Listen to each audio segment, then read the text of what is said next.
ચાલો KMnO4 ના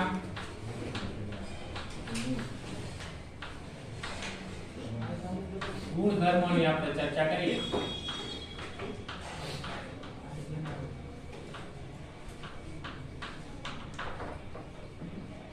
potassium permanganate KMnO4 છે એના કેટલાક સામાન્ય ગુણધર્મો. સૌથી પહેલી બાબત એના રંગ વિશે જોઈએ તો KMnO4 એ ઘેરા જાંબુડિયા રંગનો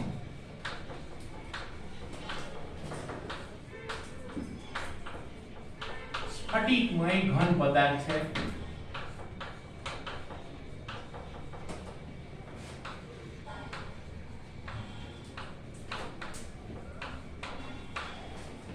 જો આપણે KMnO4 છે એની દ્રાવ્યતાની વાત કરીએ તો એ પાણીની અંદર પ્રમાણમાં ઓછી માત્રામાં દ્રાવ્ય છે.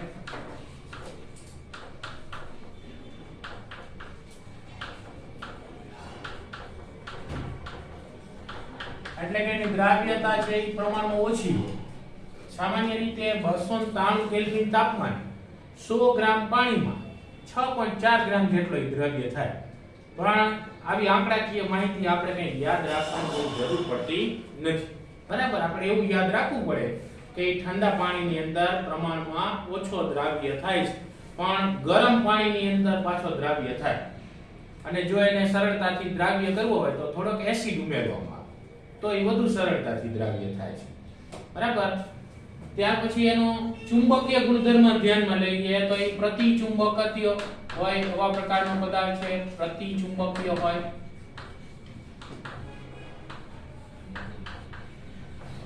પરંતુ જો આપણે તાપમાનની અસર લાગુ પાડીએ તો તાપમાનની અસરથી તે નિર્બળ અનુચુંબકત્વ પણ ધારણ કરે. હકીકતની અંદર KMnO4 ના બે એવા ગુણધર્મો છે કે જે ખૂબ જ રસપ્રદ છે. એક ગુણધર્મ છે એનો ઘેરો રંગ અને બીજો ગુણધર્મ છે એનો ચુંબકીય ગુણધર્મ. કે સામાન્ય ઓરડાના તાપમાને પ્રતિચુંબકીય હોય પરંતુ તાપમાન ઉપર આધારિત નિર્બળ અનુચુંબકત્વ પણ ધારણ કરે. આ બે ખૂબ જ અગત્યના ગુણધર્મ છે. એનું કારણ શું? તો KMnO4 ની અંદર Mn+7 આયન હોય. Mn+7 ion. હવે Mn+7 આયન ની તમે જો ઇલેક્ટ્રોન રચના જુઓ તો તમને ખ્યાલ આવશે કે Mn+7 આયન ની અંદર બાહ્યતમ કક્ષામાં એક પણ ઇલેક્ટ્રોન બાકી રહેતો નથી. બાહ્યતમ કક્ષા ઇલેક્ટ્રોન થી આખી શું થઈ જાય? ખાલી થઈ જાય. હવે આપણે અગાઉ જોયેલું કે સંક્રાંતિ ધાતુ તત્વો એ રંગીન આયનનું નિર્માણ કરે પરંતુ જો D0 કે D10 ઇલેક્ટ્રોન રચના હોય તો એ રંગીન જોવા મળતા નથી, રંગવિહીન હોય. હવે અહીંયા Mn+7 આયન એની બાહ્યતમ કક્ષામાં D કક્ષકની આખી કક્ષા જ ઇલેક્ટ્રોનથી ખાલી થઈ જાય છતાં એ કેવા રંગ દર્શાવે? ઘેરા જાંબુડિયો રંગ દર્શાવે છે. એટલે આ બાબત એક નવીન પ્રકારનો ગુણધર્મ કહેવાય.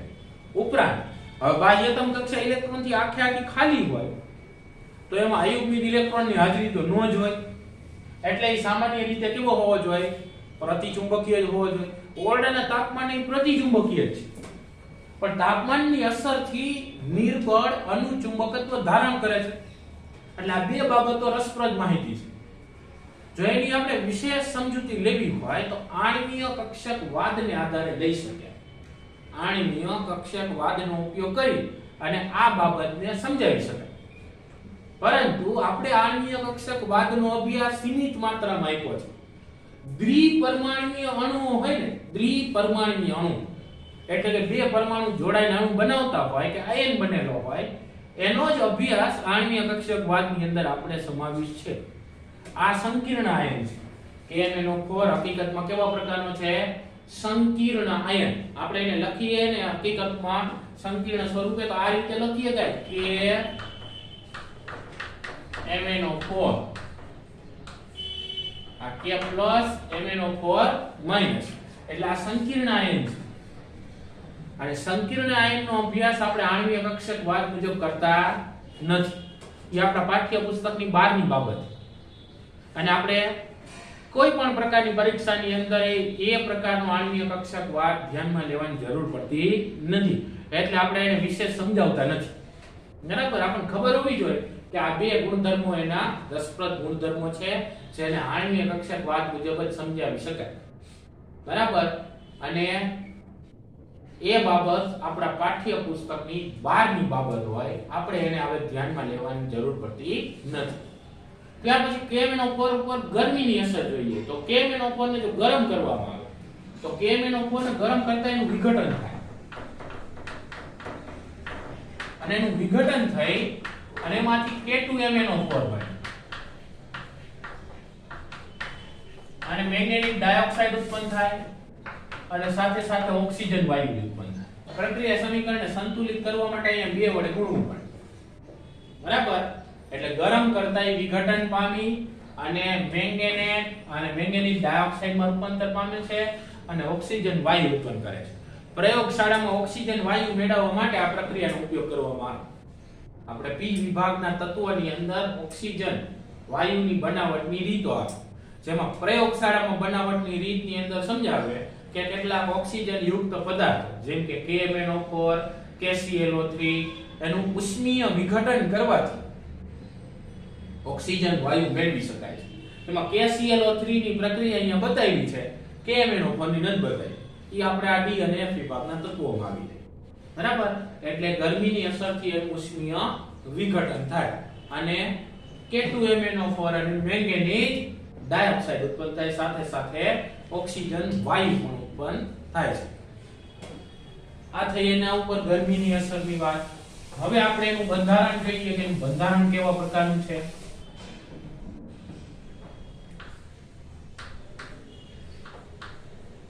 આપણે મેંગેનેટ અને પરમેંગેનેટ બંનેના બંધારણને ધ્યાનમાં લઈએ તો બંનેના બંધારણ છે સમચતુષ્ફલકી આકારના હોય અને સામાન્ય રીતે KClO4 હોય એની સાથે સમ બંધારણ છે. KClO4 એમાં Cl4- આયન હોય, પરક્લોરેટ આયન કહેવાય. એની સાથે પરમેંગેનેટ આયન સમ બંધારણી હોય, બંનેના બંધારણ સમાન જ હોય. આની અંદર મધ્યસ્થ મેંગેનીઝ સાથે 4 ઓક્સિજન પરમાણુ સમચતુષ્ફલકી આકારે ગોઠવાયેલા હશે.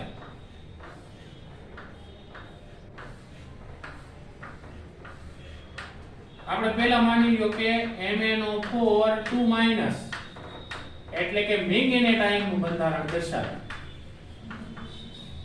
કે જે લીલા રંગનું હોય. બરાબર.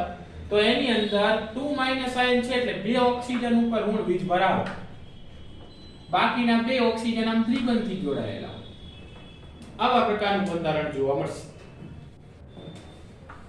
અને જો આપણે પરમેંગેનેટ આયનનું બંધારણ દર્શાવીએ તો એના બંધારણમાં એવું જ હોય કે મધ્યસ્થ મેંગેનીઝ સાથે 4 ઓક્સિજન એ સમચતુષ્ફલકી આકારે ગોઠવાય. MnO4- એટલે કે પરમેંગેનેટ આયન. એમાં એક જ ઋણ વીજભાર માઈનસ છે, તો અહીંયા એક ઓક્સિજન ઉપર માઈનસ લગાડી દઈ, બાકીના ત્રણેય ઓક્સિજન ની અંદર આવી રીતે દ્વિબંધ આવશે. અહીંયા જે આ દ્વિબંધ છે એમાં એક બંધ સિગ્મા પ્રકારનો અને એક બંધ પાઈ પ્રકારનો, બંનેની અંદર જેટલા દ્વિબંધ છે બધામાં. ઈ પાઈ બંધ કેવી રીતે બને? તો પાઈ બંધ માટે આ મેંગેનીઝ છે એની D પ્રકારની કક્ષક અને ઓક્સિજન હોય એની P પ્રકારની કક્ષક, એમની વચ્ચે સમિશ્રણ થાય અને સમિશ્રણ થઈ અને પાઈ બંધ બને એને D પાઈ P પાઈ પ્રકારનો બંધ કહેવાય. D પાઈ P પાઈ અથવા P પાઈ D પાઈ તમે બે બોલીએ. બરાબર. એટલે મેંગેનેટ અને પરમેંગેનેટ આયનમાં રહેલો પાઈ બંધ D પાઈ P પાઈ પ્રકારનો બંધ કહેવાય. મેંગેનીઝની D કક્ષક અને ઓક્સિજન પરમાણુની P કક્ષક બંધ ધરીથી દૂર સમિશ્રણ પામી અને પાઈ પ્રકારના બંધની રચના કરે છે. એટલે D પાઈ P પાઈ પ્રકારનો બંધ ધરાવે છે એમ કહેવાય. બરાબર. સામાન્ય રીતે જે મેંગેનેટ આયન છે, આ મેંગેનેટ આયનમાં મધ્યસ્થ મેંગેનીઝ એનો ઓક્સિડેશન આંક હોય +6 અને +6 ઓક્સિડેશન આંક હોય એટલે એની બાહ્યતમ કક્ષામાં એક ઇલેક્ટ્રોન બાકી વધે. તમે Mn+6 ની ઇલેક્ટ્રોન રચના જોવો તમે એક ઇલેક્ટ્રોન બાકી વધશે અને એ અયુગ્મિક ઇલેક્ટ્રોનની હાજરીને કારણે એ એક જ ઇલેક્ટ્રોન હોય અયુગ્મિક સ્વરૂપે જ હોય, અયુગ્મિક ઇલેક્ટ્રોનની હાજરીને કારણે એ અનુચુંબકીય હોય અનુચુંબકીય ગુણધર્મ દર્શાવે. અને આની અંદર મધ્યસ્થ મેંગેનીઝ +7 ઓક્સિડેશન આંક દર્શાવે પરમેંગેનેટમાં. એનો +7 ઓક્સિડેશન આંક હોય Mn+7 ની ઇલેક્ટ્રોન રચના જોવો, એની બાહ્યતમ કક્ષા ઇલેક્ટ્રોન થી કોરી થઈ જાય. હવે એક ઇલેક્ટ્રોન જ નો બાકી વધે, એટલે એનો મૂળભૂત રીતે ચુંબકીય ગુણધર્મ કેવો કહેવાય? પ્રતિચુંબકત્વ દર્શાવે, એટલે એ પ્રતિચુંબકીય હોય. પણ આપણે અગાઉ કીધું એમ કે તાપમાનની અસરથી નિર્બળ અનુચુંબકત્વ પણ ધારણ કરે છે. અને કેમ એવું થાય કે એ આણ્વીય કક્ષક વાતથી સમજાવીએ, સામાન્ય પરિભાષામાં આપણે સમજાવી શકીએ નહીં. બરાબર? તો આ એમના બંધારણ વિશેની વાત થઈ કે ભાઈ મેંગેનેટ અને પરમેંગેનેટ એ KClO4 સાથે સમબંધારણીય છે, અને સમબંધારણીય છે, સમચતુષ્ફલકીય હોય એવો આકાર દર્શાવે. આ મેંગેનેટ અને આ પરમેંગેનેટ બંનેના બંધારણની વાત. હવે એનો અગત્યનો ગુણધર્મ લઈએ કે ભાઈ એસિડિક માધ્યમમાં જો પોટેશિયમ પરમેંગેનેટ ને લેવામાં આવે તો એ એસિડિક માધ્યમમાં પ્રબળ ઓક્સિડેશન કરતા તરીકે વર્તે.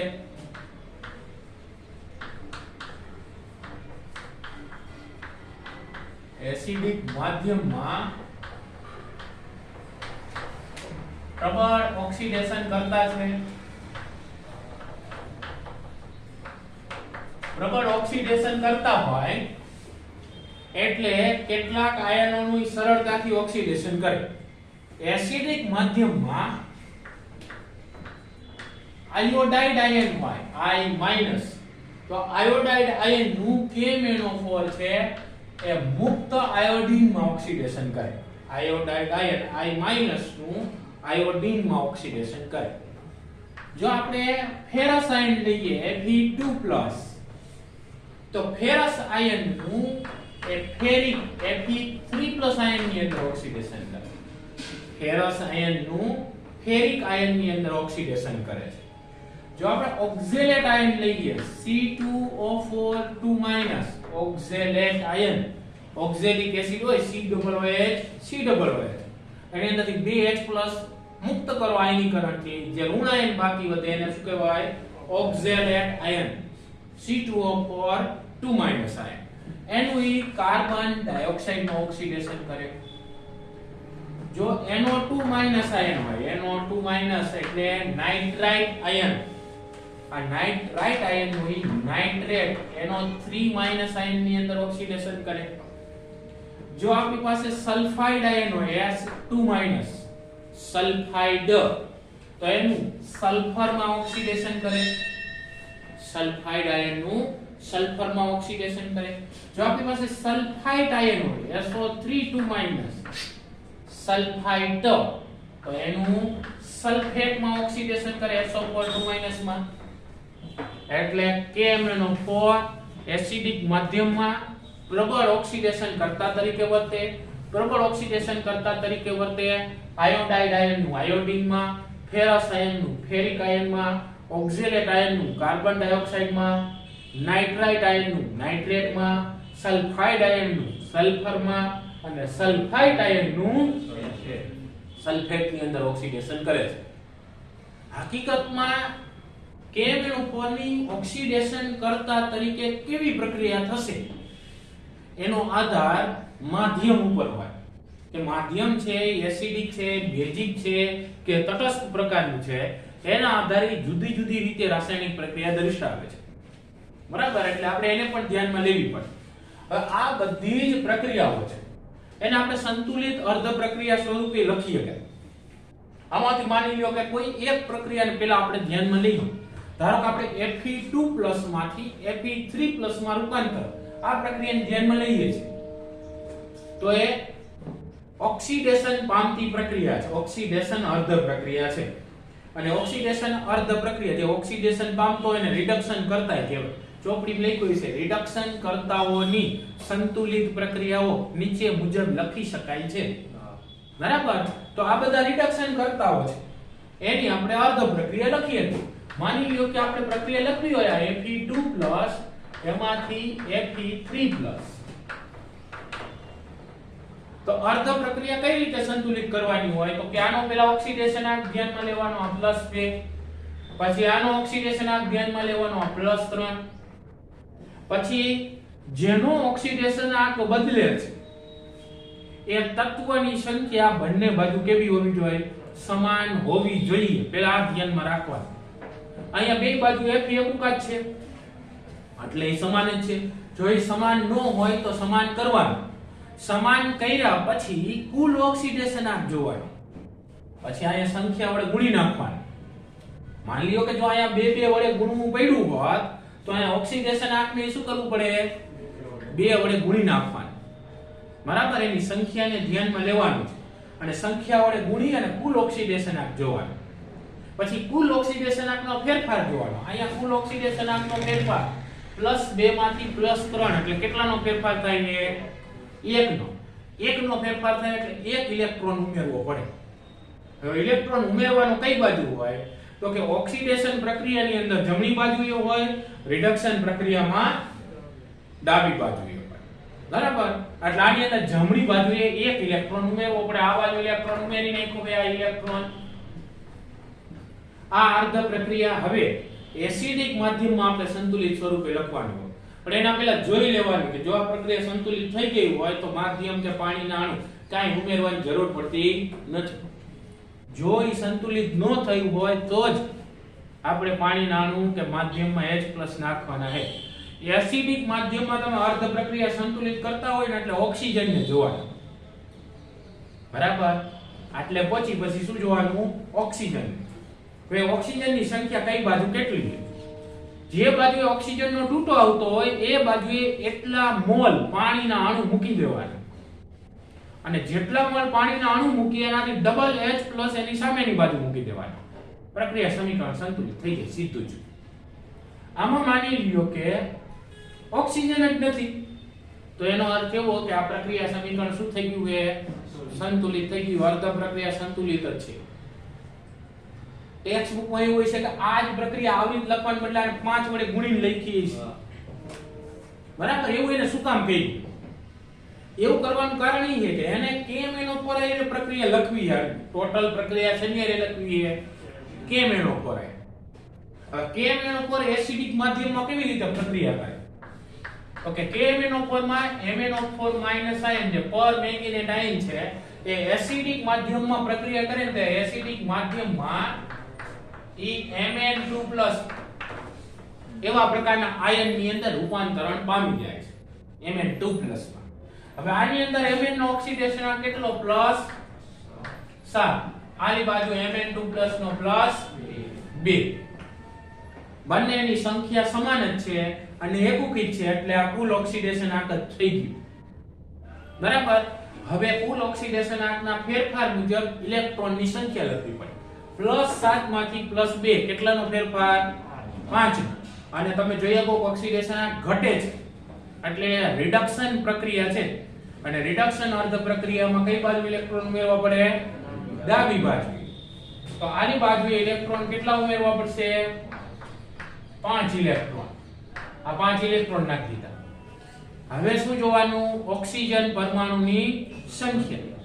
ઓ બાજુ ઓક્સિજન 0, આ બાજુએ 4 ઓક્સિજન. 4 ઓક્સિજન એ ઓ બાજુ 4 ઓક્સિજન કરવો હોય તો ઠપકારી દેવાના 4 મોલ પાણીના 4H2O.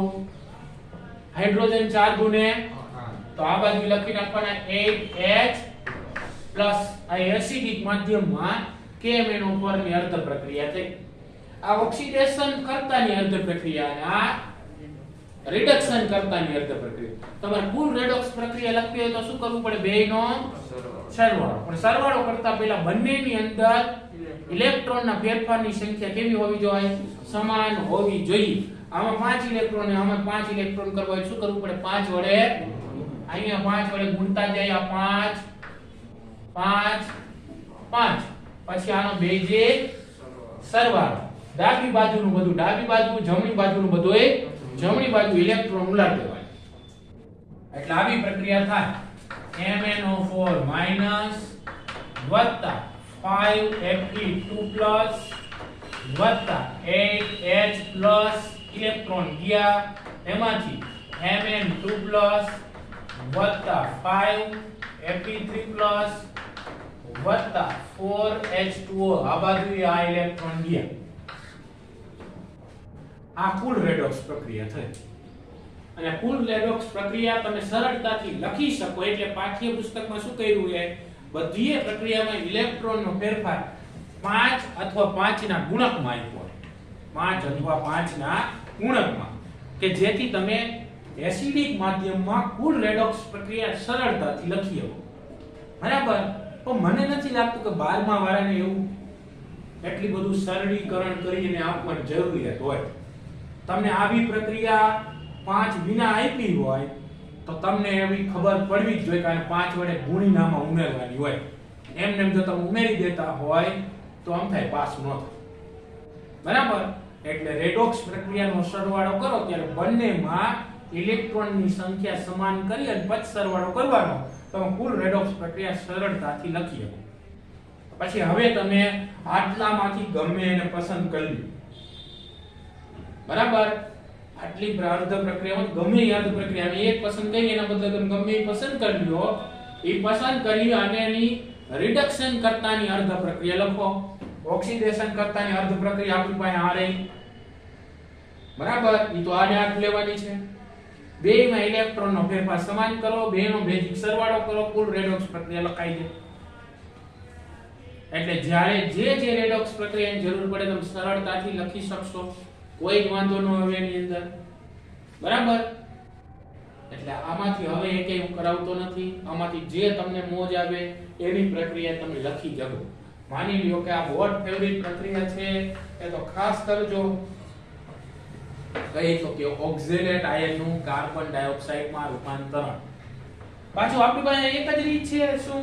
ઓક્સિડેશન પ્રક્રિયામાં રેડોક્સ પ્રક્રિયાની અંદર તમે સંતુલિત કરવી હોય તો એક જ રીત છે કે ભાઈ પહેલા રિડક્શન કરતાની અર્ધ પ્રક્રિયા સંતુલિત કરો, ઓક્સિડેશન કરતાની અર્ધ પ્રક્રિયા સંતુલિત કરો, બેમાં ઇલેક્ટ્રોનનો ફેરફાર કરી સમાન, અને પછી કુલ રેડોક્સ પ્રક્રિયા લખવા. એક જ રીતે આપણી પાસે નારેના આપણે સીધી આખી રેડોક્સ પ્રક્રિયા લખી. આખી રેડોક્સ પ્રક્રિયા લખીને બધાયના ઓક્સિડેશન આંક લખી. પછી ઓક્સિડેશન આંકના ફેરફારની પદ્ધતિ એના દ્વારા આપણે રેડોક્સ પ્રક્રિયાને સંતુલિત સ્વરૂપમાં રૂપાંતર કરી શકીએ. આખી પ્રક્રિયા લખીને બે અલગ અલગ અર્ધ પ્રક્રિયાનો સરવાળો કરવો ફરજિયાત નથી. બરાબર. એટલે તમે એ રીતે એને સંતુલિત સ્વરૂપમાં રૂપાંતરણ કરી શકો. અને હવેની જેટલી પ્રક્રિયાઓ છે લગભગ રેડોક્સ પ્રક્રિયાઓ જ છે બધી, અને બધીને સંતુલિત કરવામાં આ જ રીતનો ઉપયોગ કરવો પડે. બરાબર. બેમાંથી ગમે એક રીત, અર્ધ પ્રક્રિયાની રીતનો ઉપયોગ કરો અથવા તો ઓક્સિડેશન આંક પદ્ધતિનો ઉપયોગ કરો. બરાબર. અને 11મા ધોરણમાં આપણે રેડોક્સ પ્રક્રિયા પાઠની અંદર બે રીતો સંતુલિત કરવાની સમજાવી છે. એના મુજબ સંતુલિત કરવાની છે. આ એક વખત રીત અત્યારે આવી ગઈ. હજી આપણે બીજી રીત રહી, બીજી વખત આખી પ્રક્રિયા જોઈએ ત્યારે જોઈ લઈશું. એટલે એ આપણને ખ્યાલ આવી જાય. પણ હકીકતમાં KMnO4 જ્યારે ઓક્સિડેશન કરતા તરીકે વર્તે છે ત્યારે આવી એક જ રીતની પ્રક્રિયા આપે છે એવું નથી. બરાબર. KMnO4 ઓક્સિડેશન કરતા તરીકે વર્તે ને ત્યારે માધ્યમની pH ને આધારે અલગ અલગ રીતે કાર્ય કરી શકે. બરાબર. જો આપણે KMnO4 ને પ્રબળ બેઝિક માધ્યમમાં લઈએ, પ્રબળ બેઝિક માધ્યમની અંદર, તો પ્રબળ બેઝિક માધ્યમની અંદર KMnO4 માં રહેલો આ પરમેંગેનેટ આયન છે એ રિડક્શન પામી MnO4 એટલે કે મેંગેનેટ આયનમાં રૂપાંતર પામે. બરાબર. પરમેંગેનેટ માંથી શેમાં રૂપાંતરણ થાય? મેંગેનેટ ની અંદર. એટલે અહીંયા આ Mn નો ઓક્સિડેશન આ કેટલો હોય? +7. એમાંથી આમાં રૂપાંતર થાય છે +6. આના ઉપરથી તમે KMnO4 નું તુલ્ય દળ પ્રબળ બેઝિક માધ્યમમાં સમજાવી શકો. ધારો કે KMnO4 નું આણ્વીય દળ કેપિટલ M હોય. આણ્વીય દળ કેટલું હોય? કેપિટલ M છે ધારો કે. તો પ્રબળ બેઝિક માધ્યમમાં એનું તુલ્ય દળ કેટલું થાય? કેપિટલ M જ થાય. કે અહીંયા ઓક્સિડેશન આંકનો ફેરફાર 1 નો થયો, M/1 છેદમાં 1 ની કાંઈ વેલ્યુ નથી. બરાબર. એટલે પ્રબળ બેઝિક માધ્યમમાં આવી રીતે પ્રક્રિયા કરે. પછી આ અર્ધ પ્રક્રિયાને તમે સંતુલિત સ્વરૂપમાં લખી શકો. બરાબર, પેલા ઇલેક્ટ્રોનનો ફેરફાર દર્શાવવાનો, પછી ઓક્સિજનની સંખ્યા જોવાની, જો એ સમાન હોય તો વાર્તા પૂરી થઈ જાય. જો ઓક્સિજનની સંખ્યા સમાન ન હોય તો પેલા પાણીના અણુ ઉમેરવાના, અને પાણીના અણુ ઉમેરો એના કરતા ડબલ H+ ઉમેરવા પડે. પણ જો કે અહીંયા પ્રબળ બેઝિક માધ્યમ છે એટલે OH- વડે સંતુલિત કરવાની હોય. બરાબર, પ્રબળ બેઝિક માધ્યમમાં OH- વડે કરવાની હોય. પણ જરૂર નથી પડતી OH- નાખવાની, ખાલી ઇલેક્ટ્રોન નાખે સંતુલિત થઈ જાય.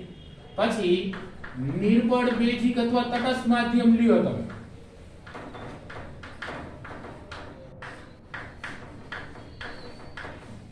નિર્બળ બેઝિક અથવા તો તટસ્થ માધ્યમ, તો એની અંદર KMnO4 માં રહેલો 4 મેંગેનેટ આયન MnO4-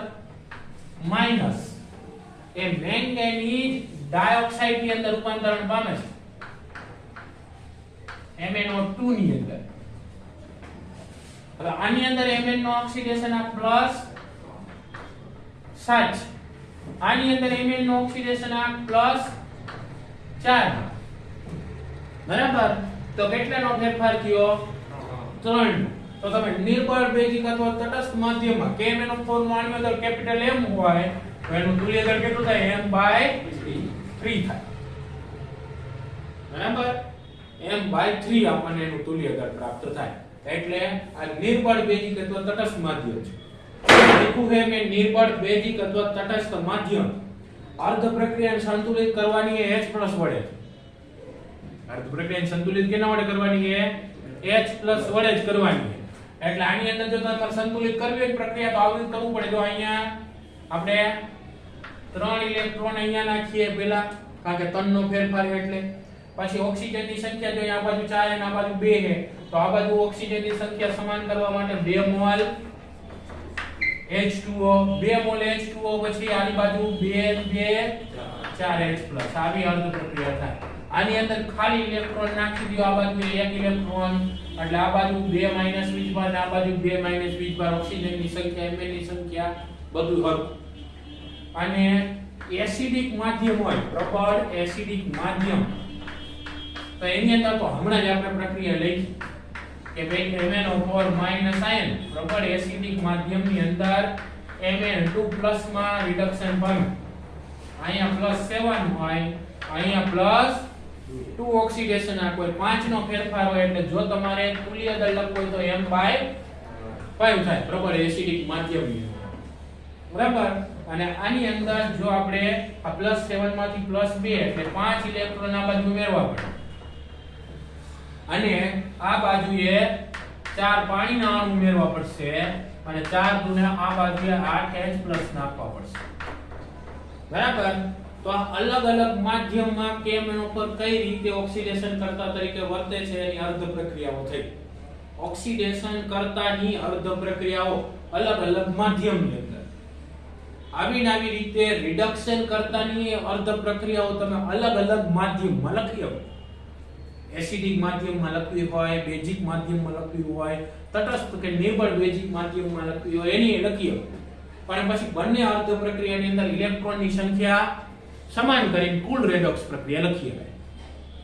પણ પહેલી બાબત એ કે આપણને જે તે માધ્યમની અંદર એ ઘટક છે એ શેમાં રૂપાંતરણ પામે છે એ ખબર હોવી જોઈએ.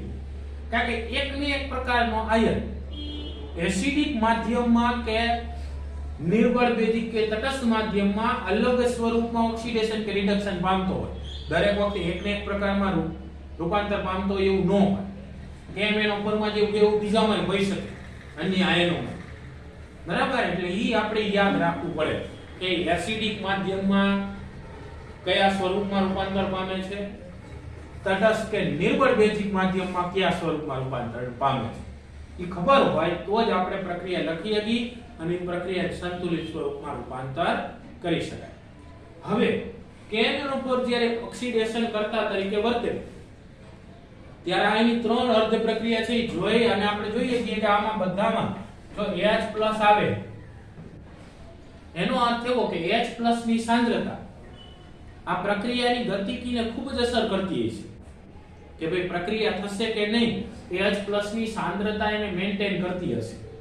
હકીકતમાં Kmn/4 કઈ અર્ધ પ્રક્રિયા બતાવશે આ ત્રણમાંથી કઈ અર્ધ પ્રક્રિયા બતાવશે એનો આધાર ત્રણ પરિબળો ઉપર છે. જુદા જુદા ત્રણ પરિબળોના આધારે નક્કી કરીએ. પહેલું પરિબળ તે છે H+ આયનની સાંદ્રતા. H+ આયનની સાંદ્રતા નક્કી કરશે કે માધ્યમ પ્રબળ બેઝિક છે, તટસ્થ કે નિર્બળ બેઝિક છે કે એસિડિક છે. બરાબર? અને એના ઉપરથી નક્કી થશે કે પ્રક્રિયા કેવા પ્રકારની થાય. બીજું અગત્યનું પરિબળ છે વિદ્યુત ધ્રુવ પોટેન્શિયલનું મૂલ્ય. વિદ્યુત ધ્રુવ પોટેન્શિયલનું મૂલ્ય તમે ટેક્સ્ટ બુકમાં જોઈશો તો આ દરેક અર્ધ પ્રક્રિયાની જમણી બાજુએ E0 ના મૂલ્યો લખાય છે. આપણે પાકા કરવાના નથી, પણ બહુ અગત્યના મૂલ્યો જ્યારે જરૂર પડે ત્યારે આપે આપણને મૂલ્ય. આપણે યાદ ન રાખવાના, પણ એનો ઉપયોગ કરતા આપણને આવડવો જોઈએ. આપણે વિદ્યુત રસાયણમાં એવું શીખાય કે એક રેડોક્સ પ્રક્રિયા આપી હોય અને આપણને પૂછે કે આ પ્રક્રિયા શક્ય છે કે નહીં, નક્કી કરો. કેવી રીતે નક્કી કરતા આપણે?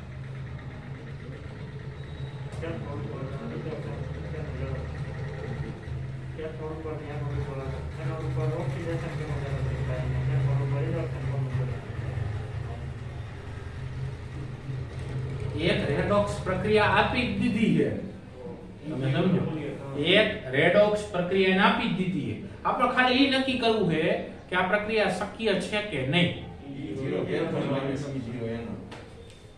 બરોબર. પછી ધન મળે તો આપમેળે થાય, ઋણ મળે તો શક્ય નથી. બરાબર કે E0 સેલ ગણવો પડે આપણે. E0 કેથોડ માઈનસ એનોડ કી એટલે એનો અર્થ શું ગણવું પડે આપણે? E0 cell. બરાબર. વિદ્યુત ધ્રુવ પોટેન્શિયલના મૂલ્ય ઉપરથી પ્રમાણિત કોષ પોટેન્શિયલ ગણવાનું. અને પ્રમાણિત તો ત્યારે એટલે કે જ્યારે સાંદ્રતા 1 મોલ હોય. બરાબર. એના સિવાયની સાંદ્રતા આપી હોય તો બિન પ્રમાણિત વિદ્યુત ધ્રુવ પોટેન્શિયલ હોય. પણ ઈ પ્રમાણિત હોય કે બિન પ્રમાણિત ઈ બાજુમાં છાપીને આપે આપણને કે ભાઈ આ અર્ધ પ્રક્રિયાનો પોટેન્શિયલ આટલો લ્યો, આ અર્ધ પ્રક્રિયાનો પોટેન્શિયલ આટલો લ્યો, અને પછી બેયનો સરવાળો કરી કુલ પ્રક્રિયા લખો. એ કુલ પ્રક્રિયા શક્ય છે કે નહીં સૈદ્ધાંતિક રીતે નક્કી કરો.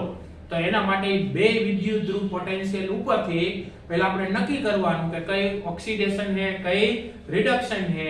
ઓક્સિડેશન રિડક્શન એને આપેલું જ હોય તો પછી આપણે કઈ એનોડ ઉપર થાય અને કઈ કેથોડ ઉપર થાય એ નક્કી કરી શકીએ.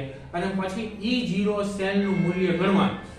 જો એ ધન મળે તો આપણે સૈદ્ધાંતિક રીતે કહીએ છીએ કે આપેલી પ્રક્રિયા શક્ય છે, ઋણ મળે તો આપેલી પ્રક્રિયા શક્ય નથી. બરાબર. જો આપણે પાણીનું ઓક્સિડેશન ધ્યાનમાં લઈએ, પાણીનું,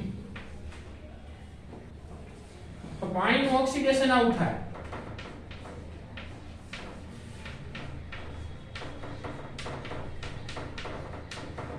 આ ઓક્સિડેશન અર્ધ પ્રક્રિયા છે એટલે રિડક્શન કરતાની પ્રક્રિયા છે. આ બધી એ રિડક્શન અર્ધ પ્રક્રિયા છે એટલે ઓક્સિડેશન કરતાની પ્રક્રિયા. ધારો કે આપણે એસિડિક માધ્યમને ધ્યાનમાં લઈએ છીએ. આ જે અર્ધ પ્રક્રિયા છે આનો E0 કઈ કહેશે?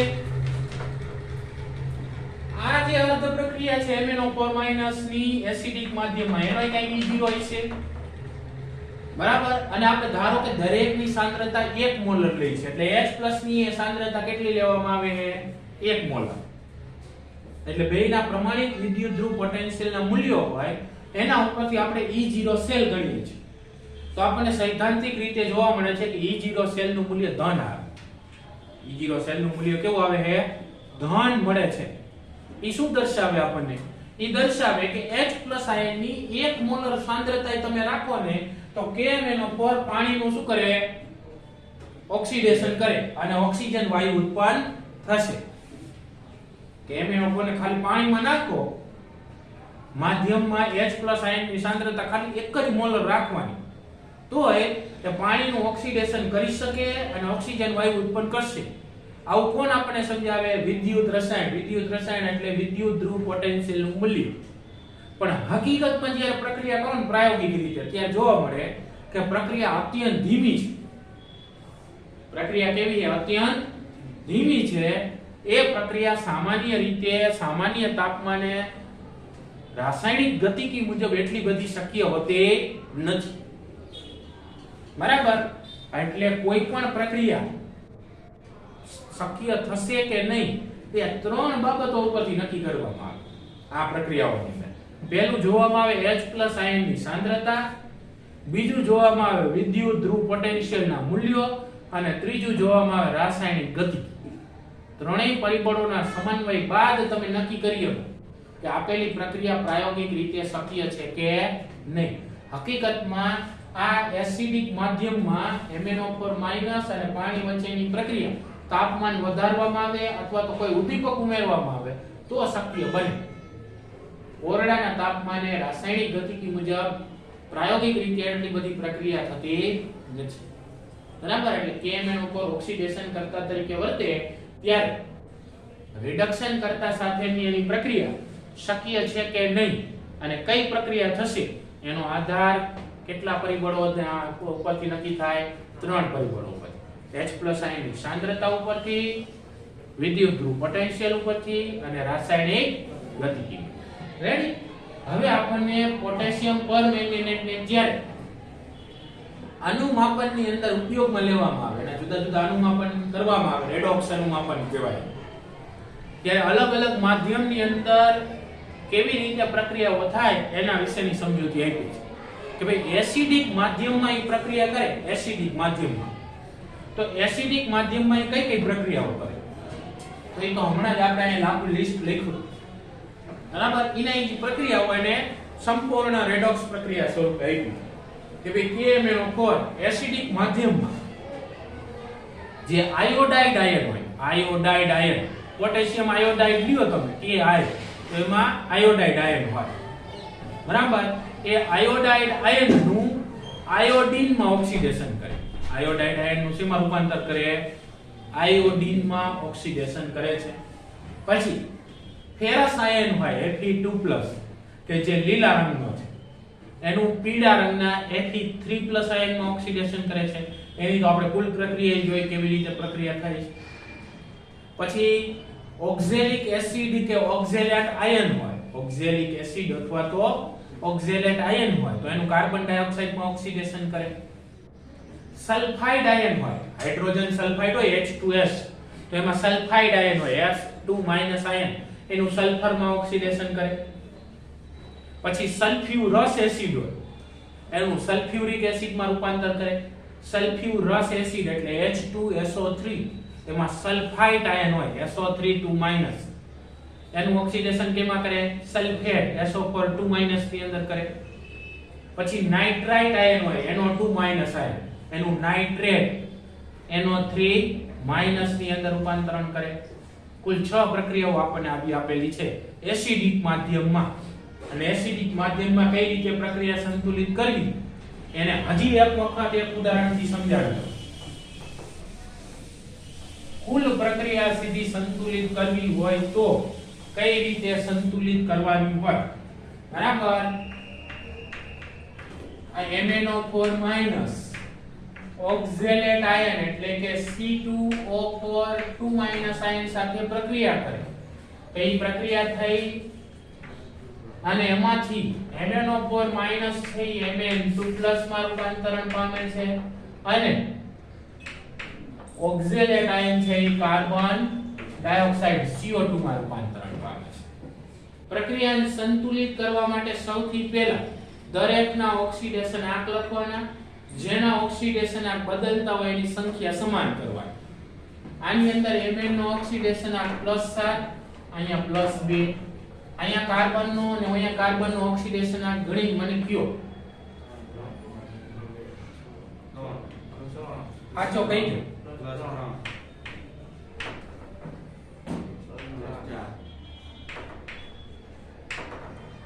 હવે એની સંખ્યા સમાન કરવાય. અહીંયા 2 C છે, અહીંયા 2 હોવા જોઈએ, તો અહીંયા 2 વડે પહેલા જ ગુણી નાખવાનું. અને 2 સંખ્યા હોય તો અહીંયા 2 વડે ગુણવું પડે.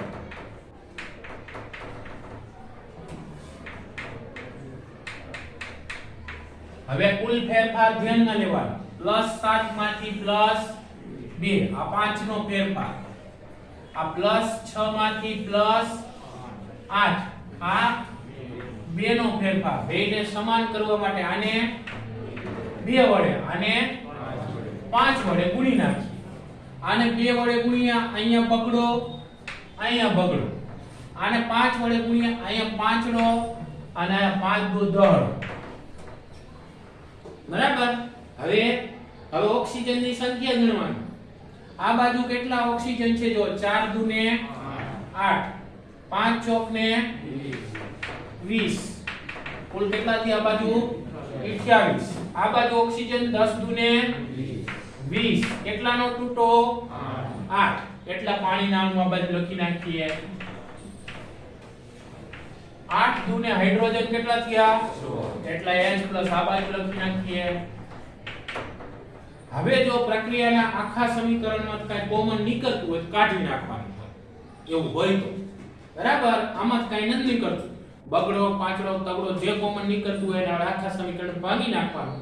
એટલે નાનામાં નાના તત્વ યુગ્મિતીય ગુણાંક ધરાવતી હોય એવી રેડોક્સ પ્રક્રિયા સંતુલિત સ્વરૂપમાં મળી જાય. જો પ્રક્રિયા વિષમીકરણ હોય, વિષમીકરણ એટલે એકને એકનું ઓક્સિડેશન ને રિડક્શન થતું હોય, આમાં એવું નહીં આવે બરાબર. તો સંતુલિત કરવા માટે જે ઘટકનું ઓક્સિડેશન રિડક્શન બે થતું હોય એને બે વખત લખાય પછી સંતુલિત કરાય હેલું પડે. જો પ્રક્રિયા પ્રતિવિષમીકરણ હોય, પ્રતિવિષમીકરણ એટલે એવી પ્રક્રિયા કે જેમાં ઓક્સિડેશન કે રિડક્શન થઈને એક જ ઘટક ઉત્પન્ન થતો હોય, એક જ ઘટક ઉત્પન્ન થતો હોય તો નિપજ બાજુ બે વખત લખી નાખાય એવી પ્રક્રિયામાં આવશે બરાબર. નિપજ બાજુ બે વખત એને લખી નાખવાની. ઈ પ્રક્રિયા આપણે તટસ્થ અથવા નિર્બળ બેઝિક માધ્યમની જે આપી છે એમાં આપેલું છે.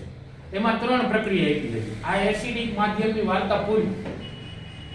બધી પ્રક્રિયા તમારે જોવાની, સંતુલિત કરવાનો પ્રયત્ન કરવાનો. થાય છે કે નહીં, નો થાય મને કહેવાનું કે આ નથી થતી અમારાથી, એટલી કરાવીશ બરાબર. તટસ્થ કે નિર્બળ બેઝિક માધ્યમમાં આયોડાઇડ આયન છે એનું આયોડેટ IO3 ની અંદર ઓક્સિડેશન થાય. જો આ ખાસ ધ્યાન રાખજો. એસિડિક માધ્યમમાં લ્યો તો આયોડાઇડ આયનનું આયોડીનમાં, પણ નિર્બળ બેઝિક કે તટસ્થ માધ્યમ લ્યો તો આયોડાઇડ આયનનું આયોડેટ આયનમાં ઓક્સિડેશન થાય. પાછું આ માધ્યમની અંદર KMnO4 ની પ્રક્રિયા આ રીતે લખવાની. MnO4 માંથી MnO2 મેંગેનીઝ ડાયોક્સાઇડ માં લખવાનું છે બરાબર. Mn2 વાળામાં નથી ઠપકારી દેવાનું, ઈ ધ્યાન રાખજો પાછું બરાબર. ત્યાર પછી આની અંદર એક બીજી પ્રક્રિયા આવે થાયોસલ્ફેટ S2O3 આને કહેવાય થાયોસલ્ફેટ આયન. એનું ઓક્સિડેશન ઈ સલ્ફેટમાં કરે SO4 ની અંદર. થાયોસલ્ફેટ નું સલ્ફેટમાં ઓક્સિડેશન કરે છે.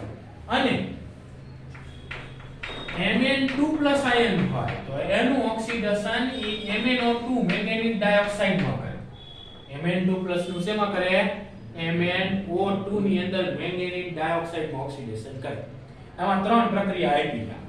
આયોડાઇડ આયન નું આયોડેટ આયનમાં, થાયોસલ્ફેટ નું સલ્ફેટમાં અને મેંગેનીઝ 2 ક્ષાર નું મેંગેનીઝ ડાયોક્સાઇડ માં ઓક્સિડેશન કરે છે નિર્બળ બેઝિક અથવા તટસ્થ માધ્યમમાં. પાઠ્ય પુસ્તકમાં આપી છે એ પ્રક્રિયા તમે જોઈશો તો ત્રીજી પ્રક્રિયા Mn2+ નું MnO2 માં, MnO4 નું MnO2 માં. તો એ કેવી પ્રક્રિયા થાય? પ્રતિવિષમીકરણ. નિપજ બાજુ બેયમાં MnO2 જ આવે. બે વખત લખવો પડે પહેલા. પ્રક્રિયા સમીકરણમાં છેલ્લે એક જ વાર લખ્યો છે. ઈ કેવી રીતે? તો કે જે બે વખત આવ્યો એ બેનો સરવાળો કરીને લખ્યું હોય. પહેલા બે વખત લખી અને પછી સંતુલિત કરવાનું. પાછું આપણને એ પ્રક્રિયા એસિડિક માધ્યમમાં સંતુલિત કરીને આપી H+ વડે ટેક્સ્ટબુકમાં. ટેક્સ્ટબુકનું માનો તો એવી રીતે લખી શકાય, એમાં કાંઈ વાંધો નથી. પણ તમે એને બેઝિક માધ્યમમાં સંતુલિત કરી શકો. બેઝિક માધ્યમમાં સંતુલિત કરતા હોય તો પહેલા વીજભાર જોવાનો. વીજભારનો જે બાજુએ જેટલો તૂટો હોય એ મુજબ OH- મૂકવાના અને પછી ઓક્સિજનને સંતુલિત કરવાના. એસિડિક માધ્યમમાં ઓક્સિજનને પહેલા સંતુલિત કરીને પછી H+ મૂકવાના. વીજભાર ગણવાની જરૂર પડે નહીં, એકલો સંતુલિત થઈ જાય. પણ બેઝિક માધ્યમમાં એવી રીતે ન થાય. એમાં પહેલા વીજભાર ગણી અને OH- મૂકવાના અને પછી ઓક્સિજનની સંખ્યા સમાન કરવાની. બરાબર. એ રીતે પ્રક્રિયા સમીકરણ સંતુલિત કરવાનું. પાછી આ ત્રીજી પ્રક્રિયા છે ઉદ્દીપકની હાજરીમાં પ્રક્રિયાના વેગ વધારવા માટે એમાં ઝીંક ઓક્સાઇડ જેવા ઉદ્દીપકે ઉમેરવામાં આવે છે, એની હાજરીમાં પ્રક્રિયા સરળતાથી ઝડપી બને છે. એ માહિતી આપેલી છે, એ યાદ રાખવાની. બરાબર. KMnO4 ના છેલ્લે ઉપયોગો આપ્યા છે. એ ઉપયોગો જોઈએ આપણે તો વૈશ્લેષિત રસાયણ વિજ્ઞાનમાં એનો ઉપયોગ થાય. બરાબર. વૈશ્લેષિત રસાયણ વિજ્ઞાનમાં. આ સિવાય કાર્બનિક રસાયણ વિજ્ઞાનમાં એનો ઉપયોગ ઓક્સિડેશન કર્તા તરીકે કરવામાં આવે. આપણે આખું કાર્બનિક રસાયણ વિજ્ઞાન જોયું, એમાં કેટલીય વખત બનાવટની રીતોમાં ને એમાં KMnO4 નો ઉપયોગ આવ્યો છે. બરાબર. આ સિવાય KMnO4 છે એનો ઉપયોગ જુદા જુદા રેસાઓ હોય, કાપડના રેસાઓ અલગ અલગ પ્રકારના, આ રેસાઓની વિરંજન ક્રિયામાં એનો ઉપયોગ કરવામાં આવે. ઊન છે, રેશમ હોય કે અન્ય કાપડના રેસાઓ, દરેકની વિરંજન ક્રિયાની અંદર એનો ઉપયોગ કરવામાં આવે. તૈલી પદાર્થો હોય એની અંદર કોઈ રંગ લાગેલા હોય તો એ રંગને દૂર કરવા માટે KMnO4 નો ઉપયોગ કરી શકાય. પણ રંગને દૂર કરવા માટે KMnO4 નો તમે ઉપયોગ કરો છો એ હકીકતમાં એની ઓક્સિડેશન કર્તાની પ્રબળતા ઉપર આધારિત હોય કે એની ઓક્સિડેશન કર્તા તરીકેની ક્ષમતા કેટલી છે એના આધારે જ રંગ દૂર કરે છે. મોટા ભાગના ઓક્સિડેશન કરતા પદાર્થો રંગ દૂર કરવા માટે ઉપયોગી હોય છે. બરાબર. KMnO4 નો ઉપયોગ આપણે અનુમાપક તરીકે કરતા હોય. કઈ રીતે? અનુમાપક તરીકે રેડોક્સ અનુમાપનની અંદર એનો ઉપયોગ કરવામાં આવે. હવે જ્યારે એનો અનુમાપક તરીકે એસિડિક માધ્યમમાં તમે ઉપયોગ કરો ને ત્યારે ખાસ ધ્યાન રાખવાનું કે એસિડિક માધ્યમમાં ઉપયોગ કરતા હોય ત્યારે સલ્ફ્યુરિક એસિડ જ ઉપયોગમાં લેવામાં આવે. HCl આયરે સંતોષકારક પરિણામ મળતા નથી એવું આપણને પૂછે. KMnO4 નો અનુમાપક તરીકે ઉપયોગ કરો ત્યારે HCl વડે સંતોષકારક પરિણામ મળતા નથી. એનું કારણ શું?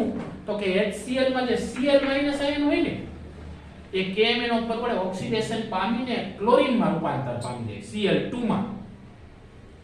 એટલે KMnO4 એમાં વપરાય છે. તો હકીકતમાં KMnO4 કેટલો વપરાણો છે કે જેનું આપણે અનુમાપન કરવું છે એના માટે કેટલો વપરાણો છે ને એ આપણે ચોકસાઈપૂર્વક નક્કી કરી શકીએ નહીં. બરાબર. એટલે HCl સાથે સંતોષકારક પરિણામ મળતું નથી. પણ સલ્ફ્યુરિક એસિડમાં જે SO4 આયન છે એમાં સલ્ફરનો ઓક્સિડેશનાંક મહત્તમ હોય. એનાથી વધારે હવે ઓક્સિડેશનાંક પ્રાપ્ત કરે નહીં. એટલે હવે એનું ફરીથી ઓક્સિડેશન થશે નહીં. બરાબર. એટલે એમાં કાંઈ ફેરફાર નહીં થાય. નીટ માટે આ જે નોંધ ટેક્સ્ટ બુકમાં લખી અને બહુ મહત્વની છે એના ઉપરથી MCQ કરે છે. બરાબર. કે KMnO4 નો અનુમાપક તરીકે ઉપયોગ કરો ત્યારે HCl વડે સંતોષકારક પરિણામ મળતું નથી. કારણ કે KMnO4 Cl- આયનનું Cl2 માં ઓક્સિડેશન કરે છે એટલે આવું થાય છે. બરાબર. એટલે સલ્ફ્યુરિક એસિડનો ઉપયોગ કરવામાં આવે છે.